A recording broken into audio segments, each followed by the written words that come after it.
నమస్తే మిత్రులారా, నేను మీ శ్రీనివాస్ చౌహాన్ అడ్వకేట్. మిత్రులారా, దత్తతకు సంబంధించిన కొన్ని కీలకమైనటువంటి అంశాలు ఈ వీడియోలో చెప్పే ప్రయత్నం చేస్తా.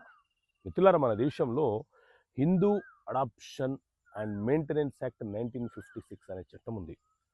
ఇందులోని సెక్షన్ 12 దత్తతకు సంబంధించిన కొన్ని మినహాయింపులని, దత్తతకు సంబంధించిన కొన్ని కీలకమైనటువంటి అంశాలను వివరించడం జరిగింది. అందులో అంశం ఏంటి అంటే, చట్ట ప్రకారంగా మనం ఎవరినైనా దత్తత తీసుకోవాలనుకుంటే వాళ్ళ వయస్సు 15 సంవత్సరాల లోపే ఉండాలి.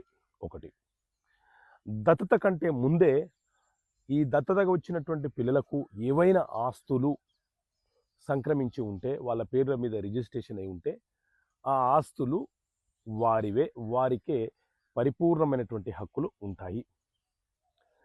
దత్తతగా ఎవరైతే తీసుకున్నారో ఆ తల్లిదండ్రుల ఆస్తిలో కూడా, అంటే వారసత్వపు ఆస్తిలో వాటా కోరే హక్కును ఆ అడాప్టెడ్ చిల్డ్రన్ కలిగి ఉంటారు. దత్తతగా వచ్చినటువంటి పిల్లలు రావడం కంటే ముందే ఏ వరుసలో వారికి వివాహం చేసుకోకూడదో దత్తత వచ్చిన తర్వాత కూడా ఆ నిబంధన అనేది పాటించాలి. ఒకసారి అడాప్షన్ అయిపోయిన తర్వాత, దత్తతగా వచ్చిన తర్వాత తనకు జన్మనిచ్చిన తల్లిదండ్రులు ఎవరైతే ఉన్నారో వాళ్ళతో బంధాలు తెగిపోయినట్లే.